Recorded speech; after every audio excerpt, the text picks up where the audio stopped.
धूल उड़ा देते हैं आप लोग। हाँ?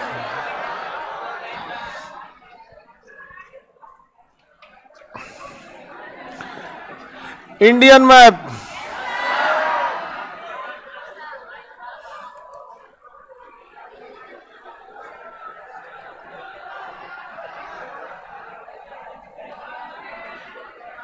जल्दी बैठ जाओ बाबू आप लोग।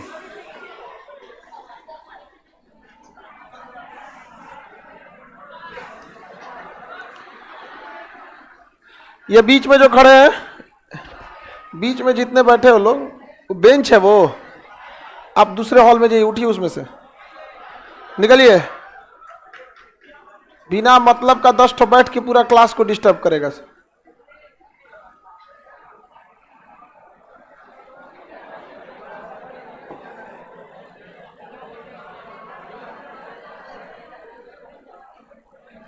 कल हम आपको सारी भाषा वगैरह याद करा दिए थे। हाँ, आज उसके आगे समझा देते हैं। देखिए, पूरे विश्व को अगर हम देखते हैं तो भारत से विषुवत रेखा यानी इक्वेटर नहीं गुजरता है। भारत से विषुवत रेखा नहीं गुजरती है। भारत से कौन सी रेखा गुजरेगी? कर्क रेखा गुजरती है। कितनी रेखा गुजरती है? कर्क रेखा। देखिए, विषुवत रेखा जो है वह रेखा होती है जहां पर सूर्य हमेशा लंबवत चमकता है। यह है कर्क रेखा,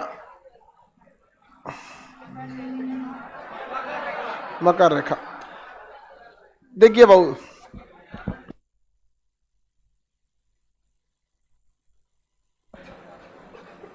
आप लोग पूरा डिस्टर्बिंग एलिमेंट हो गए लोग। वहां पे जो बैठने क्यों देता है सब उस पे? नीचे इधर कहीं जाके बैठो लोग, बिना मतलब का डिस्टर्ब कर दे। 2-4 तो मिल के पूरा क्लास डिस्टर्ब कर देगा सब।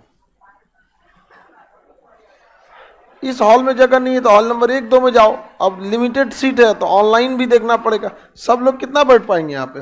देखिए, जब आपको ग्लोब पढ़ाएंगे तो वहां समझ में आएगा आपको कि सूर्य जो होता है वो 90 डिग्री यानी लंबवत जो चमकता है वो केवल 2 रेखाओं के बीच ही सूर्य घूम सकता है। ये ग्लोब में समझेंगे। कहां से? मकर रेखा और कर्क रेखा। ये कौन सी रेखा? कर्क रेखा। उसके बाद सूर्य कितनी रेखाओं के बीच घूम सकता है? 2 रेखाओं के बीच, मकर रेखा और कर्क, मकर रेखा और कर्क रेखा। किसी को दिक्कत? मकर रेखा तथा कर्क रेखा, इन्हीं दोनों रेखाओं के बीच में सूर्य घूम सकता है। जिस पर जब ये कर्क रेखा से मकर रेखा की ओर जाता है तो ये सूर्य पर एक विषुवत रेखा पर एक बार चमक जाता है, अब फिर कहा जाता है? मकर रेखा। वापस आने टाइम फिर एक बार विषुवत रेखा पे चमक जाता है। यानी कर्क रेखा पे तो एक बार 90 डिग्री चमकता है, मकर रेखा पे भी एक बार 90 डिग्री पे चमकता है, लेकिन विषुवत रेखा पर 2 बार ठीक 90 डिग्री चमकता है। कितना डिग्री? 90। अब यहाँ पे सूर्य, हम लोग को जो सूर्य की किरणें आती हैं वो कर्क रेखा के नीचे सीधी आती है। उसके ऊपर बिहार, यूपी, दिल्ली, जम्मू कश्मीर, यूरोप, रसिया, ये सब कैसे जाता है? तिरछा जाता है। कैसे जाएगा? तिरछा। 90 डिग्री किन 2 रेखाओं के बीच में? कर्क रेखा और मकर रेखा। अच्छा, एक चीज देखिए, विषुवत रेखा पे तो 2 बार 90 डिग्री चमक जाएगा। सूर्य जितना 90 डिग्री या पास में रहेगा उतना ज्यादा गर्मी पड़ेगा। तो मकर रेखा पे गर्मी पड़ेगा, कर्क रेखा भी पड़ेगा, लेकिन सूर्य जब कर्क रेखा पे जाएगा तो मकर रेखा पे गर्मी नहीं पड़ेगा। और जब सूर्य मकर रेखा पर आएगा तो कर्क रेखा पे गर्मी नहीं पड़ेगी। जब सूर्य मकर रेखा पे चला जाता है तो हमारे यहाँ ठंडी पड़ जाता है। अब जब ये कर्क रेखा पे आ जाता है तो हमारे यहाँ गर्मी पड़ जाता है।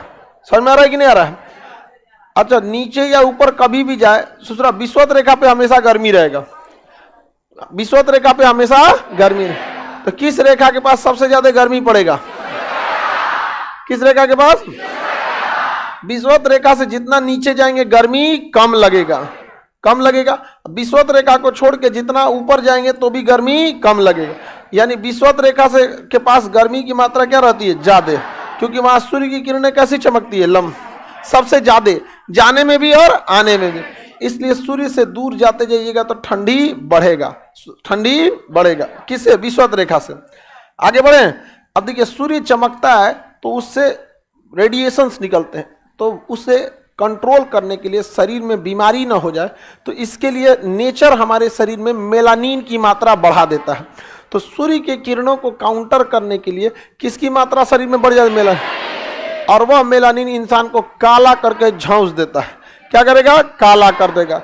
इसलिए जो विषुवत रेखा के पास का होगा उसके शरीर में मेलानिन की मात्रा ज्यादा, एकदम झौंसल मिलेगा। वो समझ में आ गया? अब देखिए, जैसे विषुवत रेखा के पास इंडिया के जगहों को देखेंगे, जो विषुवत रेखा के पास है तो केरल वगैरह है, यहाँ पे रंग क्या होगा? चटकार मिलता है। यहाँ का रंग कैसा मिलेगा? चटकार। हीरो वगैरह को देखोगे ना, हीरोइन की बात नहीं कर रहे हम, हीरो की बात कर रहे हैं। ये कुछ पोत लेती है सब हीरोइन सब। अरे वो सब तो आजकल तो इतना पुट्टी उट्टी आ गया, कटोरा में लेकर। अब तो ऐसा मेकअप आ गया है कि नोचिएगा तो उखड़ जाएगा एकदम बढ़िया से। तो मुखौटा लगा लो, उस तरह से तो लड़का को भी सजाया जाएगा तो अच्छा लगने लगेगा। लेकिन लड़का को तो जरूरत ही नहीं है। नहीं समझ आया? लड़का नहीं लगेगा? क्या बात कर, लड़का सब ऐसे ही ठीक लगता है। नहीं समझ में आया? नेचुरल ब्यूटी है लड़का सबका। अरे मेकअप वेकअप पे नहीं जाना है यहाँ पे। समझ में गया? असली रंग देखना है तो पैर देखना। हाँ, आधार कार्ड का फोटो तो किसी का भी चौपट हो जाएगा। आप लोग फोटो वोटो आएगा तो इसमें कंफ्यूजन नहीं होना। समझ में गया कि नहीं गया? गजी तुम काहे परेशान है? तुम्हारा फोटो हुए आ जाए बहुत है। एकरा कोनो बियाह करेगा जी करा।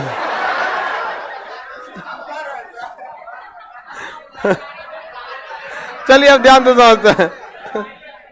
हाँ, जॉब होगा तभी हो सकता है, अदरवाइज में कोई चांसेस नहीं है। तो देखिए विषुवत यहां पर जितना नीचे का एरिया, आवाज क्यों गूंज रहा है जी? नीचे का जो एरिया रहेगा यहां पर, इस एरिया में गर्मी ज्यादा पड़ेगी, तो यहां का रंग काला। थोड़ा और ऊपर आएंगे तो गर्मी कम, रंग थोड़ा साफ। यहां आएंगे तो और गर्मी कम, रंग और साफ। और चल जाएंगे कश्मीर में तो पूरा गोरा। हिमाचल प्रदेश, कश्मीर, सब जगह। समझ में आ गया कि नहीं? वहां अच्छा जो गोरका रहता है सब ना, वो औरों मेकअप करता है सब। पता नहीं काहे लिए ये सब नौटंकी कर गए। हाँ, और आजकल तो मेकअप के मामले में लड़का लड़की को कंपटीशन दे रहा है। समझ में आ गया ना? दुका दुका पोतले रहता है सयाम। तुम लोग को कैसे पता? तुम लोग का भाई भी मेकअप करते रहता है। चलो ध्यान से देखिए, तो आपको समझ में आ गया कि नहीं आ गया? अब इससे क्वेश्चन कैसे पूछे जाएंगे? देखिए, कर्क रेखा के ऊपर कभी भी सूर्य की किरणें लंबवत चमकेंगी नहीं, परपेंडिकुलर नहीं जाएगी। क्या श्रीनगर में परपेंडिकुलर जाएगा? नहीं। हाँ, ईटानगर में नहीं जाएगा, जयपुर में नहीं जाएगा। लंबवत नहीं लंबवत बस इन्हीं दो रेखाओं के बीच में जो शहर आएगा उसी में चमकेगा। अब बाकी किसी में लंबवत नहीं चमके। कैसे जाएगा? तिरछा। बताइए, पटना में कभी सूर्य की किरणें लंबवत आती है? पटना में कभी सूर्य, पूरे बिहार में भी सूर्य की किरणें कभी सीधे नहीं आती है। कैसे आएगा? तिरछा आएगा, क्योंकि हम कर्क रेखा के ऊपर हैं। सोचिए, जब तिरछा आता है तो कितना गर्मी फैल जाता है। जिस दिन ससुरा सीधा आएगा उस दिन तो और झौंस के जान निकाल देगा। नहीं निकाल देगा? अरे तो ये दिक्कत उसको हो जिसका रंग साफ है। डूबी हुई कश्ती को क्या दिक्कत है? पानी बढ़ जाए घट जाए। हाँ? समझ में आया कि नहीं गया? सब काला काला वाला सब एकदम खुश है, सब मनाता है, आ जाओ सूर्य नीचे आ जाओ, सब नीचे आ जाओ, सब एक कलर का हो जाए। समझ में आया कि नहीं आ गया? आगे बढ़े। अब इस नक्शा के हिसाब से देखिए, ये कर्क रेखा भारत के बीचों बीच से गई। इसके ऊपर वाले शहर में एक को बार नहीं चमकेगा लंबवत। लंबवत नहीं चमकेगा कि चमकेगा ही नहीं? लंबवत नहीं चमके, तिरछा चमकेगा। कैसा चमकेगा? तिरछा चमकेगा। बताइए तो पटना में कितनी बार लंबवत? एक बार भी नहीं। लखनऊ में, जयपुर में, हाँ, कोयम्बटूर में, यहां है कोयम्बटूर, कोयम्बटूर में 2 बार, एक बार जाने में, एक बार आने में। याद रहेगा? बताइए, विशाखापट्टनम में 2 बार, एक बार जाने में एक बार आने में, याद रहेगा। मुंबई में एक बार जाने में एक बार। तो ये क्वेश्चन पूछ देता है यूपीएससी में, 4 ऑप्शन देगा, इनमें से किस शहर में सूर्य एक बार लंबवत चमकेगा या 2 बार चमकेगा, ऐसे करके पूछ देगा। अच्छा, जैसे एक और देखिए, रांची में कितनी बार चमके, रांची में एक बार। अरे यहीं पे गया, वहीं से लौट आया, तो वहीं से जब लौट आया तो एक बार ना कहेंगे। अब जैसे आप किसी से जा रहे हैं मिलने के लिए और रास्ते में कोई मिल गया, कहां जा रहे हो, तो उससे एक बार मिल लिए, और जिससे मिलना था उससे मिल के आए, अब फिर वो रास्तों में मिल जाएगा, तो उससे तो 2 बार मिल गया। लेकिन जिससे मिलने गए, समझ में आ गया कि नहीं आ गया, जिससे मिलने गए एक बार। किसी को कोई दिक्कत, आगे बढ़े। चलिए अब ध्यान से समझते हैं। ये सूर्य की स्थिति बता देंगे ना, सूर्य चमकता ही नहीं है कि लंबवत चमकता। इधर सूर्य की किरणें तिरछी जाएंगे, तो यहां पर सूर्य की किरणें तिरछी जाते हैं, इसलिए यह एरिया हमेशा ठंडा, और यहां पे भी सूर्य की किरणें तिरछी, यह एरिया हमेशा ठंडा। सबसे ज्यादा गर्मी किस रेखा के पास, विषुवत रेखा के पास। यहां पर आदमी भी काला काला होगा, मंगरैला टाइप का। समझ में आ गया कि नहीं आ गया। यहाँ पर किस रेखा के पास, विषुवत रेखा। लंबवत तिरछी आप बना सकते हैं। अब आते हैं हम लोग अपने नक्शा के पास। हम लोग को जो नक्शा दिया जाता है वो 3 टाइप का मिलेगा। ये नक्शा है पॉलिटिकल मैप। कौन सा मैप बोले, और ये है आपका फिजिकल मैप। कौन सा मैप, फिजिकल मैप। जब आप सबसे पहले पढ़ते हैं पॉलिटिकल, पॉलिटिकल के बाद आप पढ़ेंगे फिजिकल, और इसके बाद जब हम आपको पढ़ाएंगे थेमेटिकल। कौन सा मैप, थेमेटिकल। पहले पॉलिटिकल समझ जाते हैं, ध्यान से देखिए सब लोग। पॉलिटिकल मैप वह मैप होता है जिसमें राज्य या देश का विभाजन स्पष्ट रूप से दिखता है। इसमें राजनीतिक महत्व की चीजें दिए गए रहते हैं, जैसे कौन सा राज्य कहां से शुरू हुआ, कहां खत्म हो गया, कौन जिला कहां शुरू हुआ, कहां खत्म हो गया। इसमें कोई विशेष जानकारी नहीं होती है, लेकिन इसे पढ़ना काफी इजी होता है। इसमें अलग अलग राज्यों को अलग अलग रंग से रंग देता है। रंग के लिए कोई नियम कानून नहीं होता है, आपका जो मन वो रंग से रंगिए। जैसे यहाँ पे ये हरे रंग से रंग दिया महाराष्ट्र को, समझ में आ रहा है कि नहीं। तो देखिए ये है आपका पॉलिटिकल मैप, इसमें राज्य का विभाजन स्पष्ट रूप से दिख रहा है। समझ में आ रहा है कि नहीं, इसमें रंगों का कोई महत्व नहीं है। और ये आपका फिजिकल मैप, इसमें राज्य का विभाजन नहीं देता है। इसमें जो ज्योग्राफी के लिए इंपॉर्टेंट चीज है वही देगा। जैसे यहाँ देखिए, ये येलो कलर का दिख रहा है, ब्राउन कलर, ये क्या है, पहाड़। इसमें आप ढूंढ नहीं पाइएगा बिहार कहाँ है, इसलिए पहले आपको पॉलिटिकल पढ़ना पड़ेगा, अंदाजा लगाना पड़ेगा इस एरिया में बिहार है, ऊपर में इसके नेपाल है। तो नेपाल यहाँ दिख ही नहीं रहा है, यहाँ पे तो पहाड़ है, तो ये वाला एरिया जो है ये क्या आ जाता है, बिहार। ये एरिया क्या हो जाएगा, बिहार। तो आपको पहले क्या पढ़ना पड़ेगा, पॉलिटिकल, उसके बाद फिजिकल मैप। आसान कौन सा होता है, पॉलिटिकल। फिजिकल में आपको लग रहा है यहाँ पे छत्तीसगढ़ दिखेगा ही नहीं आपको, इसमें कहीं दिख रहा है छत्तीसगढ़, इसमें इजी दिख जाएगा, ये रहा छत्तीसगढ़। समझ में आया कि नहीं आया। तो पहले हमें क्या पढ़ना है, पॉलिटिकल, उसके बाद क्या पढ़ना है, फिजिकल। अब थेमेटिकल मैप क्या होता है, जब कभी किसी नक्शे में आप किसी एक खास जानकारी को दर्शा देते हैं तो उसे थेमेटिकल कहते हैं। जैसे हम इस नक्शे में केवल नदियां दर्शा दें, कौन नदी कहां से गई है, केवल नदियां दर्शा दे, तो वो हो जाएगा थेमेटिकल। या नदी हटा के केवल और केवल पर्वत दर्शा दे, कहां कौन सा पर्वत है।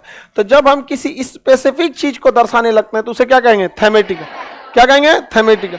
सबसे पहले आपको क्या पढ़ना है, पॉलिटिकल, उसके बाद फिजिकल, उसके बाद थेमेटिकल। पॉलिटिकल कोई भी पढ़ सकता है, बहुत ही इजी होता है, यहाँ कोई भी पढ़ सकता है, ये बहुत ही इजी होता है। लेकिन फिजिकल टफ होता है। तो बकलोलों के लिए कौन सा नक्शा, बकलोलों के लिए, होशियार के लिए, हाँ लड़का लोग बताओ आपके लिए। तो फिर एक बच गया पॉलिटिकल।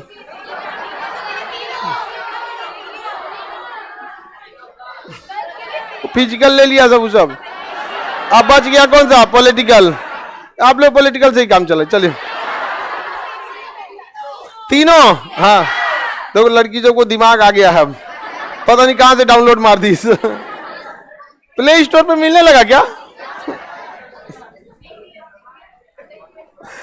लड़की लोग को तीनों समझ में आ रहा है कि नहीं आ रहा है, किसी को दिक्कत। अब तुम गधा सब, तुमको बस फिजिकल मैप चाहिए। हाँ बकलोल कहीं का, तुम ताऊ जी टाइप का लगता है। गांव में नहीं, ताऊ जी बैठल होते हैं। कौन उलट गई जी उधर? चलिए अब ध्यान देते, ये कौन सा नक्शा है? पॉलिटिकल। ये पॉलिटिकल में कोई नियम कानून नहीं बनता है, जिसका जोन ची मन बना के चल जाता है। जैसे ये पर्पल कलर का है, कोई नक्शा आएगा उसको पिंक कर देगा। जैसे ये ग्रीन है, कोई आके इसको येलो कर देगा। इसमें कलर आपके इच्छा पे जोन चिमन रख दीजिए, बस एक से दूसरा अच्छा से दिखाई देना चाहिए। लेकिन इसमें आप कलर अपने मन से नहीं भर सकते। इसके लिए ज्योग्राफी का रूल होता है, अगर जमीन बराबर है तो हरा रंग, जमीन बराबर है तो हरा रंग, पानी है तो नीला रंग, पानी है तो नीला रंग, याद रहेगा ना। पहाड़ है तो भूरा रंग, पहाड़ है तो भूरा। इसमें नियम कानून कुछ होता है? जो मन वो रंग दीजिए यहाँ पे। लेकिन इसमें प्रॉपर रूल रेगुलेशन होते हैं। समझ में आ रहा है कि नहीं आ रहा? प्रॉपर क्या होता है? Rule regulation. आगे बढ़े, प्रॉपर रूल रेगुलेशन। समतल जमीन, जलीय क्षेत्र नीला, पहाड़, पहाड़ कैसा होता है? भूरा। अब एक चीज और गौर कीजिएगा, ब्राउन कलर ना कहीं कहीं एकदम चटकार है, दिख रहा है, और कहीं कहीं पंचुचुर है। देखिए कहीं कहीं ये भूरा रंग पंचुचुर है। तो जहां डार्क भूरा है वो पहाड़ ऊंचा है, और जहां पंचुचुर है वहां नीचे है। नियम कानून समझ में आ रहा है? इसमें देखिए सब ससुरा नीला रंग से समुंदर है, पता नहीं है कहां तैरने लायक है, कहां गढ़ा है, कहां दह जाइएगा। यहाँ पे सब एक ही कलर का दे दिया। लेकिन इसको देखिए, इसमें आपको पता है जहां नीला रंग ज्यादा गहरा वहां तैरने लायक नहीं है, और जहां ये पंचुचुर कलर का मिल गया वहां आप तैरेंगे, वहां ज्यादा गढ़ा नहीं है। और कहीं आप यहां जहाज, पानी वाली जहाज से उतरे, हचाक से चल जाएंगे अंदर, जा गई लो, पेट्रोलियम बन गया, दबा जाएंगे वहां पे। समझ में आ रहा है कि नहीं आ रहा? तो ज्यादा जानकारियां किसमें होती हैं? फिजिकल में। आपको पता नहीं, हरा रंग का दिख गया मतलब जमीन बराबर है वहां पे। समझ में आ गया कि नहीं आ गया? अब जैसे कोई जहाज पायलट है, कोई जहाज लेके जा रहा है, यहां से ऐसे लेके जा रहा है, इस नक्शा को फॉलो करेगा, चलो चलो चलो चलो, धाए जा, मुड़िए फोड़ लिया अपना। लेकिन उसके पास कौन सा मैप होना चाहिए? फिजिकल। यहां जाएगा ग्रीन कलर वाले पे, अरे उठाओ उठाओ उठाओ रे भाई, उठाओ उठाओ उठाओ, ऊपर उठाओ, क्या है? ब्राउन कलर, उठाओ एकदम ऊपर, न तो इसे लेके धाए से मुंह फाट फोड़ लेंगे अपना। नहीं समझ में आ गया? आगे बढ़ जाए तो ज्यादा इंपॉर्टेंट कौन है? मोबाइल में कौन सा देता है? तो गूगल मैप देता है, सड़क गली वाला। यहाँ पे बहुत खचरा होता है गूगल में। एक बार हमको भैंस के तबेला में उतार दिया था और नहीं तो कह रहा था आगे जाओ, और कुछ जगह नहीं उतार दिया था वहां पे। भैंस देख रही थी, पहली बार कौन आया है मिलने। भैंस को कम दिमाग होता है ना, उस सबके पास दिमाग क्या होता है? कम होता है। अब तुम लोग हंस रहा है यहाँ पे, कोई बात है? भैंस को दिमाग ज्यादा होता है, कम होता है दिमाग उसको? हाँ, बैल को कम होता है।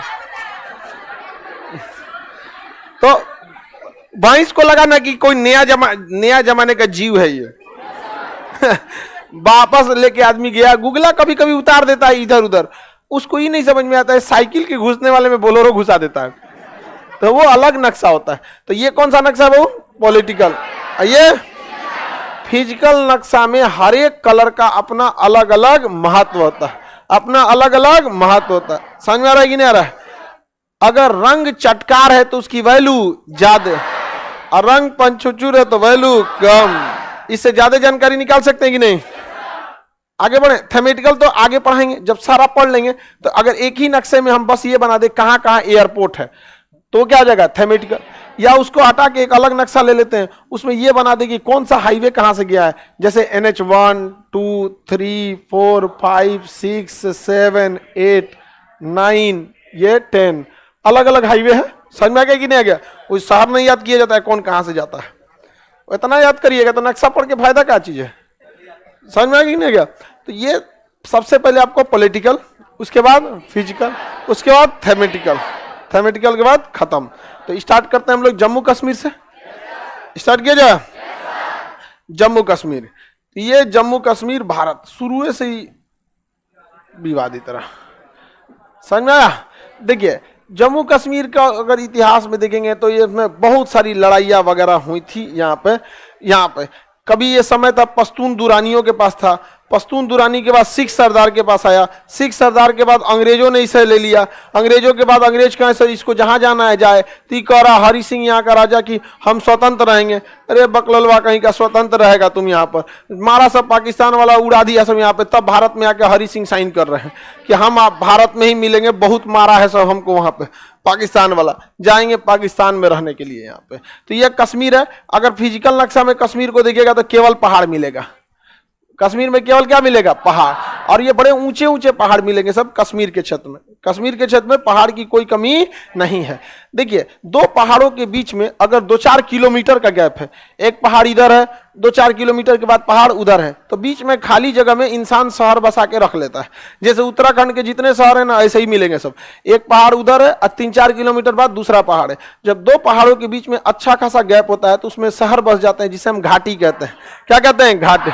तो उत्तराखंड पूरा घाटी है, कश्मीर घाटी है, हिमाचल प्रदेश घाटी है, समझ में आ गया कि नहीं, एक पहाड़ उधर है एक पहाड़ इधर है, उसके बीच में अच्छा खासा शहर बसा हुआ है, तो घाटी कहलाएगा। बीच में खड़े हुए दोनों ओर से क्या दिखाई देगा, पहाड़, और वही कहीं पहाड़ पे से ग्लेशियर पानी दहता है तो बाढ़ लेके चल जाता है। चलिए आइए आपको लेके चलते हैं, दहा ले गया था कि नहीं, अभी जोशीमठ में देख रहे हैं उत्तराखंड में हो रहा है, वो भी क्या है, घाटी है। तो घाटी का मतलब क्या आता है, दो पहाड़ों के बीच का चौड़ा जगह जहां एक आध शहर बस सकते हैं उसे क्या कहते हैं। लेकिन कभी कभी दो पहाड़ों के बीच में बहुत कम जगह बसता है जिसमें बस एक ट्रक या बस जा सकते हैं, तो उसे कहते हैं दर्रा। उसे क्या कहेंगे, दर्रा।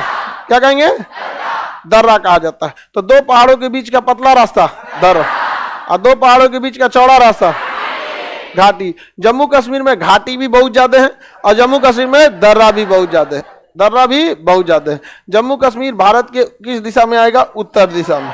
किस दिशा में आएगा, उत्तर दिशा में। देश जैसे आजाद हुआ ना तो जम्मू कश्मीर पे कब्जा कर लिया पाकिस्तान वाला ने। किसने कब्जा कर लिया, पाकिस्तान ने। किसकी गलती से, हरि सिंह। ये एरिया पाकिस्तान ने क्या कर लिया, कब्जा कर लिया। इसे कहा गया पाक ऑक्युपाइड कश्मीर। क्या कहा गया, पाक ऑक्युपाइड कश्मीर, POK, पाक ऑक्युपाइड कश्मीर। ये उसने 1948 में ही क्या कर दिया था, कब्जा कर लिया। ये कुल कश्मीर का 30% भाग है। कितना भाग है, 30% भाग है। कुल कश्मीर का 30% भाग है। क्या नाम है इसका, POK। पाकिस्तान इसे कहता है कि अभी तो हम आधा लिए हैं, हमको पूरा चाहिए। कहता है कि हम क्या लिए हैं, आधा कब्जा किए, हमको पूरा चाहिए। समझ में आएगा कि नहीं आएगा। अब कश्मीर इसके लिए UNO में कहता है कि UNO के लोग हमारे में समझौता करा दीजिए।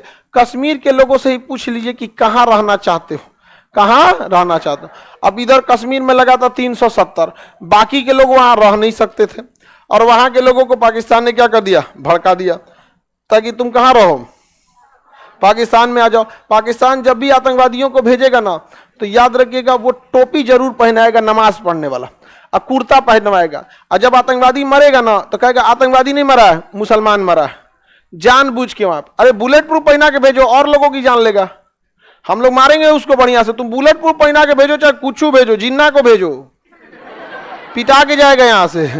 समझ में आ गया कि नहीं, कवर में से निकालो उसको यहाँ पे। अजब हाल है, वो जानबूझ के। आप समझिए पाकिस्तान आतंकवाद फैलाता है और ये बात जानता है, वो चाहता है कि आतंकवादी ज्यादा से ज्यादा भारत की धरती पे मरे, ज्यादा से ज्यादा भारत की। और उसको पूरा ट्रेनिंग मिला रहता है कि जाना तुम वहां पर, मारना।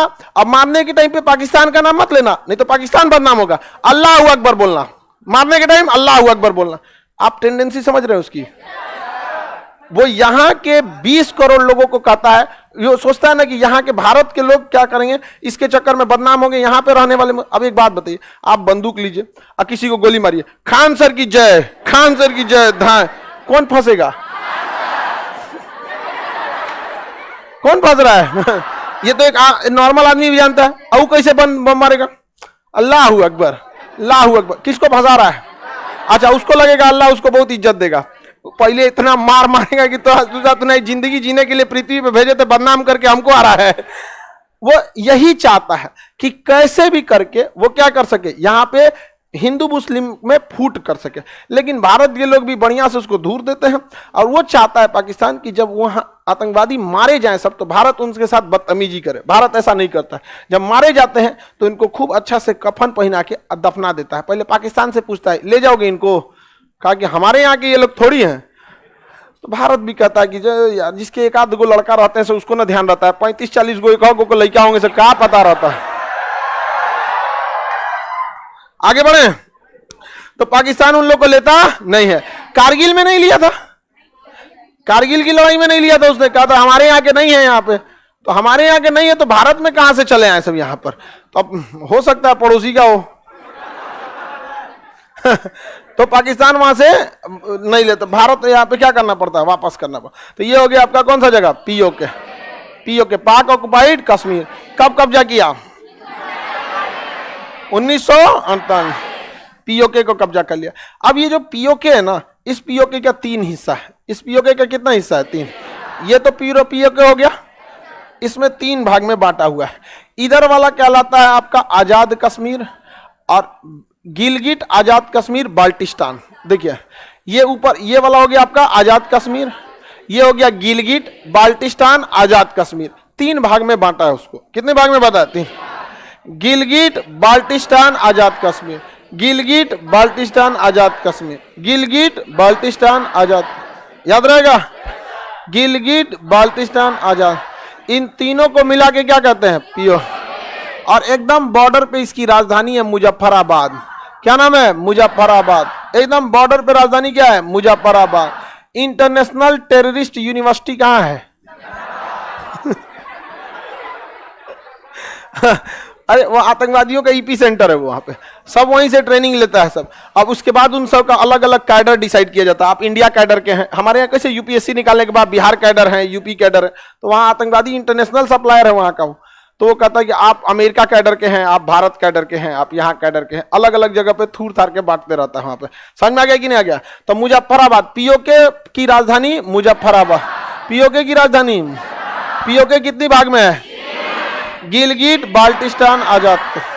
समझ में आ गया कि नहीं आ गया। अब देखिए पाकिस्तान जो था उसको खाने को तो पैसा है नहीं, तो कहा कि कहां से निकाला जाए, तो उसने गिलगिट में, यहां पर गिलगिट में भारत के खिलाफ एक सैन्य अड्डा दे दिया अमेरिका को। गिलगिट में किसकी एयरफोर्स है, अमेरिका की। गिलगिट में है अमेरिका की एयरफोर्स। अब इनको लग रहा था अमेरिका इनका बहुत साथ देगा, समय निकल गया, अमेरिका का काम बन गया। अब अमेरिका किसका साथ देने लगा, भारत का।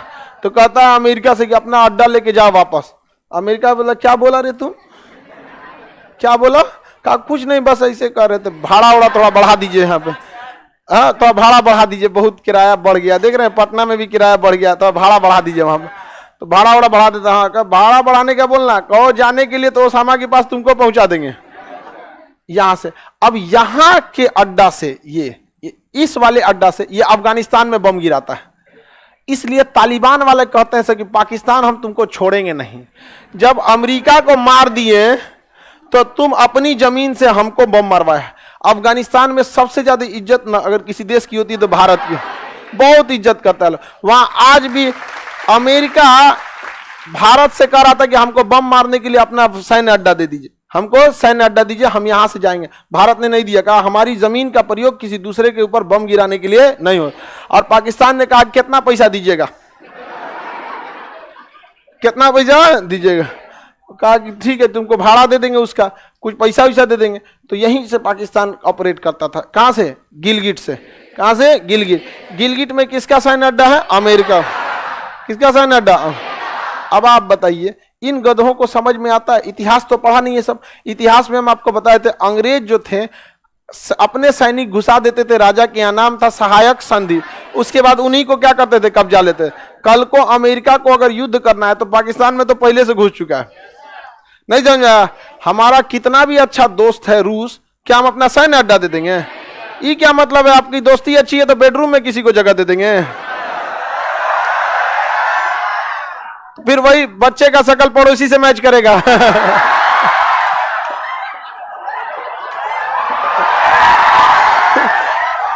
पाकिस्तान में भी तो यही हो गया। अब आप बताइए अमेरिका से दोस्ती है तो आप क्या उसको सैन्य अड्डा दे दीजिएगा, नहीं दिया उसने, कहा भागो यहां से। अब पाकिस्तान जो है अब यहां से उनके लिए नहीं भागा पाता है।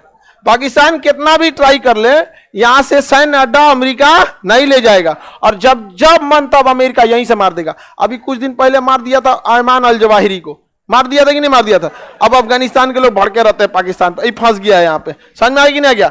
अब भारत के साथ एक गड़बड़ क्या हुआ, इस एरिया में चाइना ने कब्जा कर लिया, अक्साई चीन, अक्साई चीन। ये 1962 की लड़ाई में चाइना ने कब्जा कर लिया। टोटल कश्मीर का 10%, टोटल कश्मीर का 10%। तो हमारे हाथ से गया कितना परसेंट? हाँ 40%। हमारे हाथ से कितना परसेंट गया? 40% चला गया। किसी को कोई दिक्कत? आगे बढ़ जाए। तो ये चला गया हमारा 10%, ये चला गया। ये 62 की लड़ाई में हम हार गए, और ये तो नेहरू की, ये अंग्रेजों की वजह से इसका कारण था राजा हरि सिंह। हरि सिंह को लगता था कि इनको अलगे से कश्मीर बना लेंगे, देश बना लेंगे। यहाँ पे मारा सब, हरि सिंह का हालत खराब करके रख दिया सब यहाँ पे। आगे बढ़ जाए। तो हमारे पास कितना कश्मीर है? हमारे पास, पाकिस्तान का कहना है कि अभी तो हम बस आधा लिए, हमको हयो पूरा चाहिए, हमको ये भी पूरा चाहिए कश्मीर में। अच्छा देखिए, उस कितना कम कलेजा का आदमी है पाकिस्तान, कम कलेजा उसके पास हइये नहीं है। सोच रहा पड़ोसी में रहेगा तो कलेजा रहेगा। चलिए ध्यान से देखते हैं। वो कहता है कि हइये हमारा आला है, ये मेरा नहीं है। डर है उसको किससे? चाइना से। मार के हालत खराब कर देगा चाइना उसको। देखो ये डर कितना चीज है। अगर तुम कह रहे हो कि कश्मीर तुम्हारा है तो बोल के दिखाओ ना कि अक्साई चीन भी तुम्हारा है। लेने की तो औकात नहीं, कुछ भी नहीं ले सकते, लेकिन बोल के तो कम से कम दिखाओ। और हम लोग पूरा नक्शा दिखाते हैं कि ये हमारा एरिया है। और लोकसभा में हमारे यहाँ 545 सीटें हैं, लेकिन 550 दिखाते हैं, 5 गो सीटें खाली रखते हैं कि जब हम पीओके लाएंगे तो कुर्सियां भरेंगे हम वहां से। समझ आ गया कि नहीं आ गया? तो अक्साई चीन को हम पूरा नक्शा, अक्साई चीन में कोई रह नहीं पाएगा, पूरा पहाड़ है। तो लोकसभा की सीट के लिए कम से कम 10 लाख आबादी होनी चाहिए ना, तो है ये नहीं, आबादी ये नहीं है, इसलिए उसने तो उसके लिए भी सीट आदमी छोड़ देता। लेकिन पहाड़े खाली भरा हुआ है। लद्दाख में देखेंगे पहाड़ भरा हुआ है यहाँ पूरा तरह। तो चाइना इधर से कहता है, चाइना के जंगल में इधर फंस गया आदमी, इधर कौन फंस गया? पाकिस्तान। अभी चाइना पाकिस्तान के बीच में बड़ी दिक्कत हुआ, ये दोनों आपस में दोस्ती कर लिया सब। और पाकिस्तान जो है ना अपना इतना एरिया गिफ्ट दे दिया। किसको? पाकिस्तान, चाइना को गिफ्ट दिया। सक्सक्राम घाटी किसको गिफ्ट दे दिया? काले जी गिफ्ट ले जाइए, गिफ्ट ले जाइए।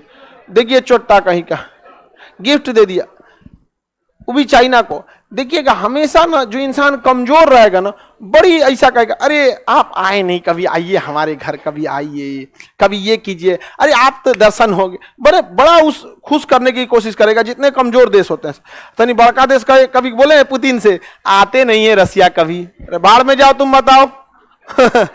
सुने जो बाइडन से, सब कभी नहीं करता। तो ये पाकिस्तान ने सक्सकाम घाटी किसे गिफ्ट दे दिया? चाइना। सक्सकाम घाटी किसे गिफ्ट कर दिया?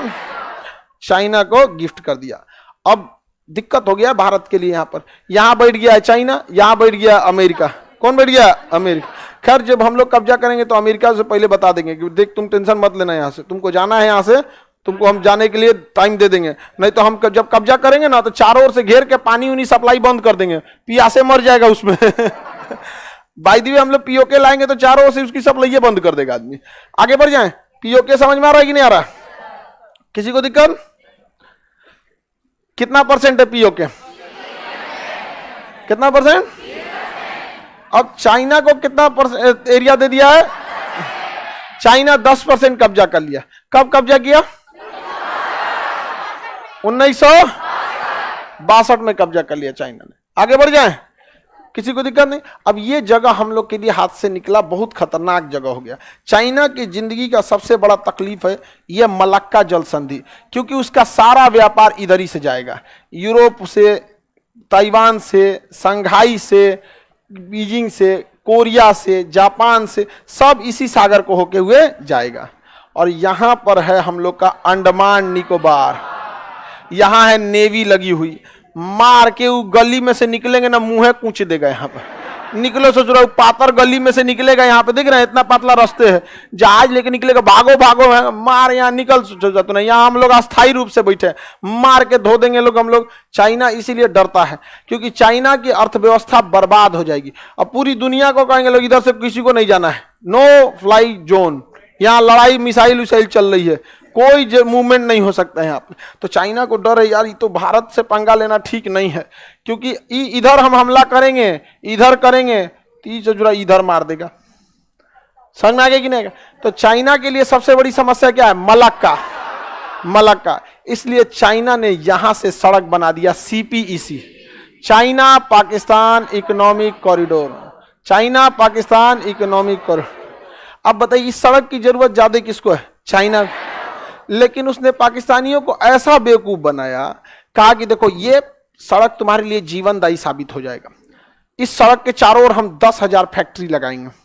कहा वाह वाह, पाकिस्तान एकदम खुश हो गया, एकदम बढ़िया फैक्ट्री लगाई यहाँ पे। कहा कि एकदम फर्स्ट क्लास सड़कें बनाएंगे, पूरी दुनिया इसी सड़क का यूज करेगी। उन चोटों को नहीं समझ में आया पूरी दुनिया के लिए पाकिस्तान आएगी सड़क का यूज करने के लिए। कहा वाह क्या बात है, तो सड़क बनेगा कैसे? तो कहा चाइना ने देखो हम तुमको कर्जा दे देते हैं, तुम बना दो। पाकिस्तान कहा ठीक है, पैसा कर्जा दे दिए, GDP से 1.5 गुना पैसा ले लिया कर्जा। अच्छा छड़ कहां से आया? चाइना से, इंजीनियर चाइना से, सीमेंट चाइना से, डिजाइनिंग चाइना से, सारा कॉन्ट्रैक्ट चाइना को। ये सब गिट्टी ढो रहा है से उसमें, पाकिस्तान वाला गिट्टी ढो रहा है सब किसमें? CPEC सड़क में। और उसका यूज कौन करेगा? चाइना। अरे गजब पागल है सब इसको। बस पाकिस्तान का आदमी सुबह उठते परमाणु बम मार देंगे, मार देंगे परमाणु बम। भारत को नीचे दिखाने के लिए वो किसी भी हद तक जा सकता है, लेकिन हर इंसान को यह नहीं भूलना चाहिए बाप बाप होता है। कहीं भी परिचय देने जाइएगा चाहे कुछ बन जाइए, बाप को कैसे भुला पाइएगा? कोई पूछेगा कि 14 अगस्त 1947 से पहले कहां थे? कहां थे? भारत में। समझ में आया? लेकिन यहां के लोगों को दिमाग में नफरत भरा जाता है। उन लोग को यह सिखाया जाता है ना कि भारत के लोग छोटे छोटे होते हैं, कमजोर दिल के होते हैं, वो हम लोग से नहीं लड़ पाएंगे, और पाकिस्तान बहुत बड़ी कौम है, मजबूत कौम है। अरे चोट्टा पैदा हुए हो यहीं से, समझ में आ गया कि नहीं आ गया? तो उनके दिमाग में बैठा, कुछ छोटा बच्चा से दिखेगा ना तो कहेगा नहीं वहां के लोग कमजोर होते हैं, वो लोग हम लोग ईमान वाले हैं। ससुरे तुम ही ईमान वाले हो? हाँ, पूरे दुनिया के मुसलमानों का सर अकेले झुकवा दिया तुम, ईमान वाले बनते हैं यहां पर। मोहम्मद ये अबुल कलाम आजाद बोले थे जिन्ना से, जिन्ना का कहना था कि सारे मुसलमान पाकिस्तान चले जाएंगे। अबुल कलाम ने कहा था कि क्या आप सारे मुसलमानों को अनपढ़ समझते हैं? समझ में आ गया कि नहीं आ गया? जो गए थे तो समझ में आ ही गया कौन थे। आज ले अपना रॉकेट ना बना पाए, दिवाली वाला रॉकेट भी चाइना से मंगाते हैं। इसरो को कहते हैं अरे इसरो कहां चला गया? अरे इसरो तुम अगले जन्म में जाना वहां पे, आगे बढ़े। तो CPEC सड़क सच में भारत के लिए क्या है? खतरा है। ये सड़क है खतरा, क्योंकि इमरजेंसी के टाइम पे ये यहां पे निकल जाएगा। तो भारत के लिए भी कोई दिक्कत की बात नहीं है। यहां पर हम लोग का है सियाचिन। क्या है? सियाचिन, दुनिया का सबसे ऊंचा युद्ध का मैदान। अगर हम सियाचिन से चाहें तो इस सड़क को आराम से यहां तोप लगाएंगे, धन धन, कुछ करना थोड़ी है, दुगो को ड्यूटी लगाना, रखो मारो धाम, जाके पूरा सड़क तोड़ ताड़ देगा यहाँ पे। अभी बताइए बम्बार्डमेंट होगा तो कोई गाड़ी जाएगी? यहाँ दिवाली में पटाखा छोड़ दो, भाई रुक जियो, अरे पटाखा फिर जाता है। अरे 5 रुपया मिर्चाई बम खाती तो आदमी रुक जाता है, और उधर इंडियन आर्मी दिवाली मनाएगी। तो हम लोग मलक्का में घेर लिए किसको? हाँ, यहां तो किसी के दादा नहीं निकल सकते यहां से। अच्छा एक और रास्ता है, सुनिए ध्यान से, यहां पे सुंडा जल संधि, चाइना का राज इधर से निकल जाएंगे, इधर से निकल जाएंगे। क्या हो गया? बेहोश हो गई?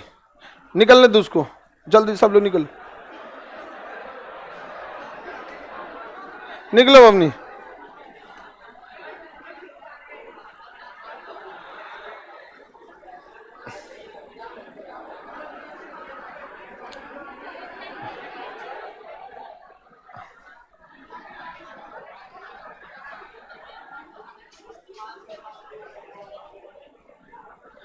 खाना पीना नहीं खाएगी सब, बैठ जाएगी सब। हाँ, आप लोग खा के आया कीजिए, लोग खाना पीना खा के आइए। हमेशा एक चीज याद में रखिएगा, कैसे भी रहे एक चीज ध्यान रखना है आप लोग को कि दूसरों को डिस्टरबेंस ना हो।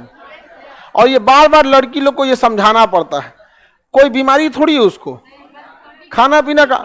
अब हम ही खाना नहीं खाएंगे सुबह से तो क्या होगा? हम 6 को पराठा खा चुके हम। हाँ, हम अब जब बैच छोड़ते हैं तो 1-2 को खा लेते हैं।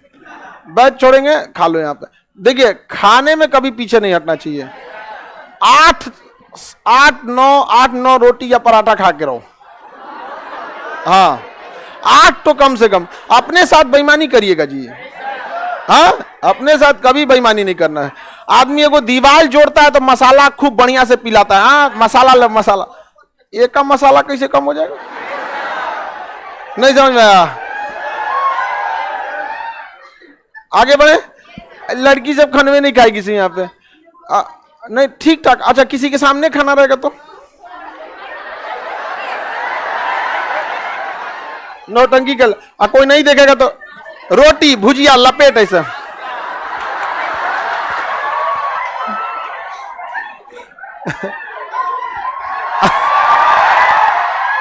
आप लोग इस गलतफहमी मत रखिएगा कि जितना सिस्टमेटिक वो दिखाने का प्रयास करते हैं उतना वो सिस्टमेटिक होती है ना।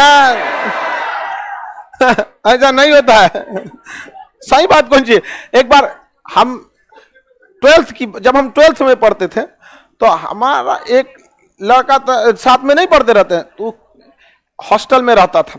तो सेम नाम से 2 हॉस्टल था, एक गर्ल्स हॉस्टल एक बॉयज हॉस्टल। एक ही मार्गली का था, तो बॉयज हॉस्टल में था। हमसे बोला भाई आ जाओ ना यहाँ पे। तो एक की जगह यहाँ पे था, इधर या मुड़ेंगे तो गर्ल्स हॉस्टल, इधर बॉयज हॉस्टल। एक ही नाम का था, एक ही मकान में।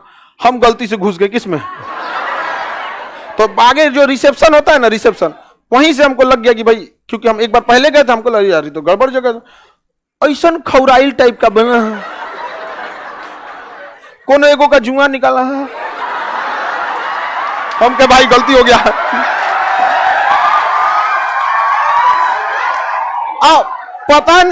पता नहीं कहां से इतना जुआ पड़ जाते हैं। हम के भाई गलती, भागो यहां से। गलती हो गया, यहां से गड़बड़ हो जाएगा। सेम नाम के 2 बार हो जाते हैं, नहीं होता। अब अभी नहीं होता होगा, पहले होता था। हम लोग 12th में पढ़ते थे। आज 15-20 साल हो गया यहाँ पे। आज का हम लोग हैं, उस समय 1G 2G होता था, अब 5G आ गया। समझिए ध्यान से। यहां पर कौन जगह है? अक्साई चीन। कौन जगह है? Aksai China, Siachen. इधर में अक्साई चीन, ये है सियाचिन, ये है सियाचिन। याद रहेगा। आगे देखते हैं। ये वाला चाइना को सबसे बड़ा डर है कि इधर से सड़क रोक देंगे। उसके बाद एक और भयानक डर है, पाकिस्तान ने यहां अफगानिस्तान में जब रूस चलाया था, रूस ने कहां कब्जा किया था? अफगानिस्तान। उसके बाद इस पर कब्जा कर लिया था अमेरिका ने। तो यहां पर तालिबान वाले थे सब। क्या थे? तालिबान। और पाकिस्तान ने तालिबानियों को कहा था तुम्हारा कानून होना चाहिए, शरिया का कानून होना चाहिए, इस्लामिक नियम लागू होना चाहिए, मारो अमेरिका को, भगाओ अमेरिका को। सोचिए कितना बड़का खचरा है। अमेरिका से पैसा ले रहा है, यहां पे पैसा पियोगे अड्डा के लिए, यहां मारने के लिए सप्लाई दे रहा है। यहां से आतंकवादी भेजा कहां पे? काबुल में। कहा मारो, यहां पे मारो। जब यहां आतंकवादी भेजा तो पाकिस्तान के आतंकवादियों ने सोचा हुआ शरिया का कानून, तो यहां का है पाकिस्तान का कानून, जिन्ना कानून खत्म, यहां भी शरिया का कानून रहेगा। तो यहां भी तालिबान हो गया, यहां भी तालिबान। वो कहता है कि ये तालिबान तो सक्सेस हो गया, अब हमारी बारी है, इतना एरिया हम काट लेंगे, बलूचिस्तान। क्या काट लेगा? ये बताओ, अगर बलूचिस्तान कट गया तो ये सड़क कहां गया? गया काम से। अब ये डेली मार रहा है सब यहाँ पे बलूचिस्तान वाले। ये सड़क CPEC ग्वादर बंदरगाह को जोड़ती है। किसे जोड़ती है? ग्वादर। अब इस सड़क को 2 खतरा, एक यहां से सियाचिन, ये हम लोग के लिए है, युद्ध के समय में कोई दिक्कत। दूसरा ये बलूचिस्तान, क्या हो जाएगा? बलूचिस्तान। क्या हो गया? बलूचिस्तान हो गया। कौन जगह हो गया? बलूचिस्तान में अशांति इतनी ज्यादा, और वो चाइनीजों को ढूंढ के मारते हैं सब। बलूचिस्तान वाले चाइनीजों को ढूंढ के मारते हैं। चाइनीज आर्मी काम करती है तो उसके पीछे AK-47 लेके वो खड़ा रहता है। चलो चलो मसाला जोड़ो, कोई दिक्कत नहीं है। अरे बाप रे, कौन आ रहा है? अरे रुक रुक रुक, भाग यहां से। पाकिस्तान में काम करना मुश्किल हो गया चाइना को। अच्छा, चाइनीज छुप भी नहीं सकते हैं सब, शक्लें अजीब होता है उनसे। और सोचा जागल है कि सुतल पते नहीं चलता है। अब चाइना वाले छुप भी नहीं सकते ना, तो यहां पे चाइना वाले इनको मारते हैं। तो एक डर यहां पे कौन सा है? सियाचिन। दूसरा डर बलूचिस्तान। ये बंदरगाह कौन सा? ग्वादर बंदर। अब इसको लगता था कि यही होशियार है चाइना को। मनमोहन सिंह गए तो ईरान के चाबहार बंदरगाह से डील करके आ गए। किससे डील कर लिए? और मोदी जी गए तो ओमान के दुकम पोर्ट से डील कर लिए। किससे डील कर लिए? दुकम पोर्ट से। अब आप बताओ, ये यहां से घेरा गया, ये यहां से घेरा गया, यहां से घेरा गया, अलग में इसको पीटिए रहा है सब। समझ में आ रहा है कि नहीं आ रहा है? चल जाओगी बमनी, जाइए चलिए, देखना इधर मत गिर जाइए। आगे बढ़े। सीपीईसी सड़क किस बंदरगाह को जोड़ता है? ये पीओके को होकर जाता है कि नहीं जाता? पीओके को होकर जाएगा। समझ में आ रहा है कि नहीं आ रहा है? पीओके की राजधानी, पीओके की राजधानी मुजफ्फराबाद। कश्मीर पहाड़ी क्षेत्र में है। कश्मीर कंप्लीटली किसमें आ जाता है? पहाड़ी क्षेत्र। यहां सबसे ऊपर में 3 पहाड़ है, काराकोरम, लद्दाख, जास्कर, पीर पंजाल। बोलिए, काराकोरम, लद्दाख, जास्कर, पीर पंजाल। पीर पंजाल कितने पहाड़? काराकोरम, लद्दाख, जास्कर, पीर पंजाल। काराकोरम, लद्दाख, जास्कर, पीर। कश्मीर में कितने पहाड़? कौन कौन? काराकोरम, लद्दाख, जास्कर, पीर। किसी को दिक्कत? बताइए, ये कौन सा एरिया है? अक्साई चीन। हाँ, पीओके, पीओके का एरिया है, याद रहेगा। यहां पर हमारा कौन सा सैन्य अड्डा है? दुनिया का सबसे ऊंचा युद्ध का मैदान, सियाचिन युद्ध का मैदान। किसी को दिक्कत? ये सड़क कौन सी है? CPEC, China Pakistan economic corridor. Economic corridor ये किस बंदरगाह से जुड़ता है? ग्वादर। हाँ, ग्वादर। शुरुआत में ये छोटी सी सड़क थी जिसका नाम था काराकोरम हाईवे। क्या नाम था? कारा। बाद में इसको खींच के क्या बना दिया? सीपीईसी। अभी सीपीईसी पे काम चल रहा है, लेकिन ये यहाँ पे बलूचिस्तान वाले इस काम को चलने नहीं दे रहे हैं, चाइनीजों को मार दे रहे हैं सब वहां पे। और चाइनीज बेचारे करेंगे सब क्या? उस सबको शकलें नहीं समझ में आ रहा है यहाँ पे। आगे बढ़ जाए, किसी को कोई दिक्कत नहीं ना? पीओके की राजधानी, ये पहाड़ बोलिए, काराकोरम, लद्दाख, जास्कर, पीर पंजाल। काराकोरम, लद्दाख, जास्कर, पीर पंजाल। काराकोरम, लद्दाख, जास्कर, काराकोरम, लद्दाख, जास्कर, पीर पंजाल। याद रहेगा। इन 2 पहाड़ों के बीच के जगह को घाटी, और 2 पहाड़ों के बीच के छोटे जगह को दर्रा, बड़ा जगह रहेगा तो हाँ, छोटा जगह रहेगा तो, अब बड़ा रहेगा तो घाटी। आगे बढ़िया है, किसी को कोई दिक्कत नहीं ना? चलिए अब यहां ध्यान से समझते हैं हम लोग। जो पहाड़ होते हैं ये कई सारे श्रृंखला में पाए जाते हैं, सीरीज में, लाइन से मिलते हैं सब। पहाड़ कैसे मिलेंगे सब? लाइन से, लाइन से मिलते रहते हैं सब। ये कौन सा पर्वत है? काराकोरम। ये पीर पंजाल। अब ये इनका नंबरिंग किया गया है, तो ये काराकोरम है तो इसे नाम हो गया K1, K2, K3, K4। इसमें सबसे ऊंचा जो है K2। तो काराकोरम की सबसे ऊंची चोटी, भारत की सबसे ऊंची चोटी K2, भारत की सबसे ऊंची K2, काराकोरम की सबसे ऊंची K2। लेकिन बाबू इस पे तो कब्जा किसने कर लिया? हाँ, तो ये भारत की सबसे ऊंची चोटी है, लेकिन भारत में सबसे ऊंची नहीं है, क्योंकि वर्तमान में ये भारत में नहीं है। बताइए, भारत की सबसे ऊंची चोटी हाँ K2, लेकिन भारत में सबसे ऊंचा कंचनजंगा। भारत में कहेगा तो कंचन, भारत में सबसे ऊंची, अब भारत की सबसे ऊंची K2, भारत की सबसे ऊंची चोटी, भारत में सबसे ऊंचा। अच्छा ये बताइए, 2 अलग अलग आंसर हो जाता है। भारत की सबसे ऊंची कहेगा तो K2, अब भारत में सबसे हाँ कंचनजंगा। याद रहेगा, भारत में सबसे ऊंची। अच्छा अगर हम लोग ये पीओके वापस लेके चले आए